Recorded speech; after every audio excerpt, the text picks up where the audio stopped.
Chiranjeevi, Balakrishna, victory Venkatesh రెడీగా ఉన్నారా? వాళ్ళు రెడీగా ఉంటే సరిపోద్దా? మేము రెడీగా ఉండక్కలేదా? మా పొజిషన్ ఏంటో చూసుకోక్కలేదా? ఆల్రెడీ నాగార్జున ఉన్నాడు ఇక్కడ. అదే అదే అదే అదే అదే అదే ముందు ఉండాలి.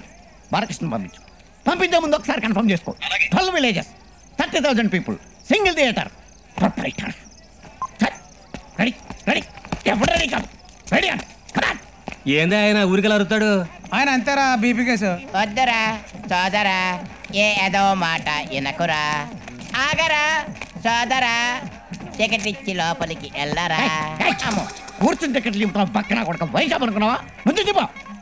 ఓకే అలాగే, నిన్ననుకునే లాభం. Happy hours. వద్దురా సోదరా, ఏదో మాట వినకురా. నా మాట విని చంపేస్తాను. ఎత్తవ్వా ఏంటిదే పాడడం కూడా తప్పులాగా ఉంది. వేషాలు లేక నా దగ్గర వేషాలు. 12 villages, 30,000 people. 30 మంది కూడా కనపడలేదు. ఆయన మన ఊరు మున్సిపల్ గారు అబ్బాయి సార్. ఎవరైతే ఏంటి పీకుతాడా? ఎవరు పీకుతారు? ఎవరికి కావాలి సార్? పోనీ కావాల్సిన వాడు వచ్చి పీకమను. అది కాదు సార్, తాడిందని ఒకటి ఉంటే దాని తలదని ఒకటి ఉంటాడు.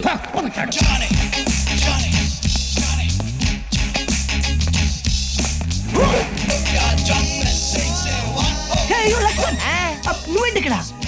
హ్యాపీ అవర్ మొత్తం హ్యాపీగా తాగేశారు. ఓ షట్, నీ దగ్గర తక్కువ స్టాక్ ఉందా? నాకేం చెప్పలేదు. ఓకే ఓకే, ఇంకో మంచి ఐడియా చెప్తా. ఐడియా నువ్వే నాకు ఐడియాలు ఇవ్వక్కర్లేదు, ఎందుకంటే నా దగ్గర ఇంకేటి మిగలేదు. నువ్వేమైనా కొత్త ఐడియాలు ఇవ్వదలుచుకుంటే అదిగో ఆడికి ఇయ్యే, మంచి స్పీడ్ మీద ఉన్నాడు. ఈ సినిమాలు ప్రొపరైటర్. సినిమాలు ఓనా? ఆ సినిమాల గురించి అయితే నా దగ్గర బోల్డ్ అండ్ ఐడియాస్ ఉన్నాయి. Because I love movies. But అంత పెద్ద నేను చెప్తే బాగుంటుందా? అది బాగుండకూడదు కదా నేను చెప్పమని. ఏం లేదు, మీరు చెప్తే ఎందుకు బాగుండదు అని అంటే. ఇంకా ఆడి పని హ్యాపీ అవర్సే. హ్యాపీ అవర్స్ అంటే జనానికి వెజిటేరియన్ సినిమాలు చూపెట్టకూడదు, నాన్ వెజిటేరియన్ సినిమాలు చూపించాలి. ఏమాడుతున్నాను? సినిమాలో నాన్ వెజిటేరియన్ ఏంటి? అదే హ్యాపీ అవర్స్ అంటే. థియేటర్ లో కూర్చున్న 3 గంటలు జనం హ్యాపీగా ఫీల్ అవ్వాలి కదా. ఇంతకంటే ఏం చేయాలి నేను? సింపుల్, మలయాళం షకీలా సినిమాలు దింపు, అందులో ఇంగ్లీష్ సినిమా బిట్లు కలుపు, ఈ విషయాన్ని జనానికి తెలుపు, కలెక్షన్లు దులుపు, ఆ తర్వాత నీ లైఫ్ తిరుగుతుందో పెద్ద మలుపు. నేను తిరగకుండా నువ్వు పెద్ద థియేటర్ కట్టొచ్చు. ఇంకా కావంటే హ్యాపీ అవర్స్ షకీలాని పంపించు.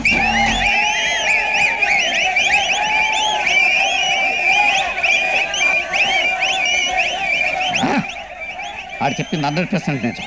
జనం ఎలాగ వస్తే నెల తిరగకుండా ఇంకో థియేటర్ కట్టేయచ్చు. మేనేజర్ సార్, ఆ ఇంగ్లీష్ బిట్లు ముందే వేసేయమని చెప్పు. అలాగే. హౌస్ఫుల్ అయ్యా. మీరు ఎవరు బాధపడకండి, రేపటి నుంచి 6 షోలు వేయిస్తాను. రండి రండి రండి, వెళ్ళిపోండి.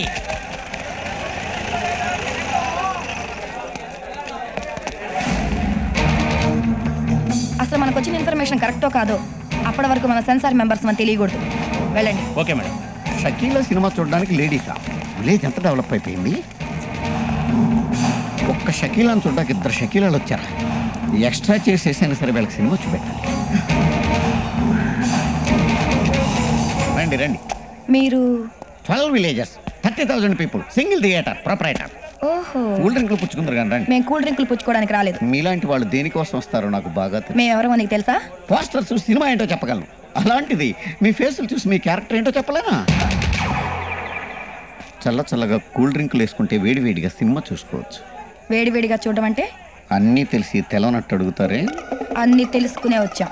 అయితే ఇంకెందుకు ఇక్కడ, లోపలికి పదండి. మంచి మంచి సీన్స్ మిస్ అయిపోతారు. మేడం మేడం, లోపల దారుణమైన సీన్స్ ఉన్నాయి. చెప్తానా? షకీలా సినిమాలో దారుణమైన సీన్స్ కాకపోతే ధైర్యమైన సీన్స్ ఉంటాయా? మీరు లోపలికి పద. మేము రావడం కాదు, నిన్ను తీసుకెళ్తాం. ఎక్కడికి? జైలుకి. ఎందుకు? బూతు సినిమాలు ఇస్తున్నందుకు. మీరేమన్నా సెన్సార్ ఆఫీసర్లా? కరెక్ట్ గా క్యాచ్ చేసావు. మేము సెన్సార్ మెంబర్స్. సరే, జరిగింది ఏదో జరిగింది. మీ ఫ్యామిలీ మొత్తం ఈ సినిమా ఫ్రీగా చూడండి. కానీ ఈ విషయం ఎక్కడితోటే మర్చిపోవాల్సిమా? ఏంట్రా, మా ఫ్యామిలీ ఇలాంటి సినిమాలు చూస్తారనుకుంటున్నావా? Theatre seize. అది కాదమ్మా, వాళ్ళు విలేజ్